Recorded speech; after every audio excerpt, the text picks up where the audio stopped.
day to each every one of you. Shout out to each every one of you. Thank you, Lord, for all the blessings that you gave, for all the trials and challenges that I surpassed. Shout out to my family in Bicol, headed by my mother, Fairborda Christina, my bitch, Chanikia, to all my subscribers, to all my 10 lovely countryside. Guys, you know what? I'm gonna introduce to you the one who gave me an aloe vera plants, and I wanna thank him personally. And I'm gonna introduce him to you.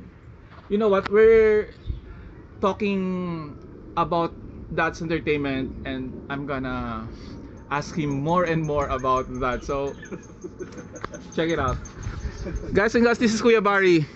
Kuya Barry, shout out before we start. Shout out to your family. Shout out to my family, Family Aquino. Yun lang. Okay.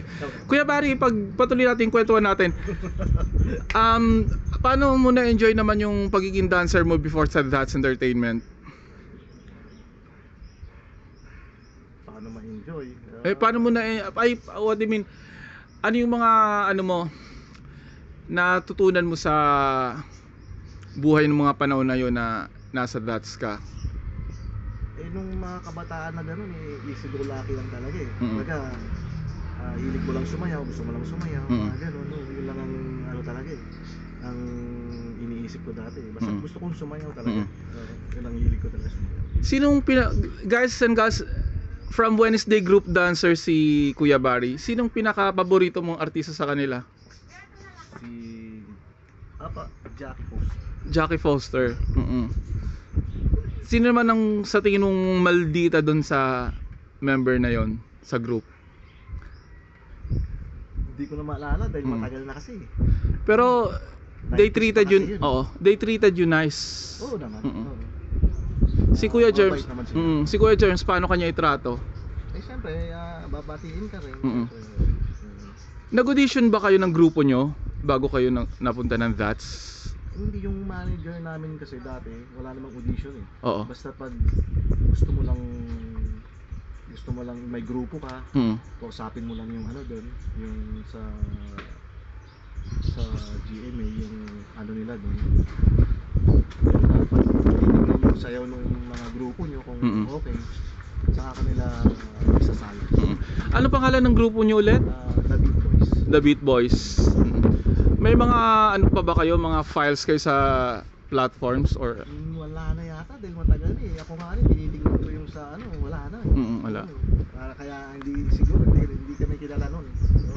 Ngayon hindi na, siyempre may mga edad na kami. Mga bata pa kami ng dati. Nag-ano rin kayo out of town? Yung ano lang, yung pag may guest lang. May guest lang kami ng ano, isasalang kami sa sayaw, mga ganun. Sinong rivals nyo nung mga panahon na yon? Maraming mga dancer natin na ano, nagsulputan, no? Kumbaga yung grupo namin sa 10, mga nasa ano lang kami, nasa 3 mga ganun, dahil may mga nauna pa sa amin. So, mga ano, pinakasikat kasi noon, hindi. Pero hindi naman kayo pinupolitika ng ibang grupo? Hindi naman. How about sa talent fee? Hindi naman kayo ginigipit or basta ano, bigay kagad yun. Kaliwaan? Paano ka natutong sumayaw? Sa TV rin, nakita ko. Sa TV? Nakita.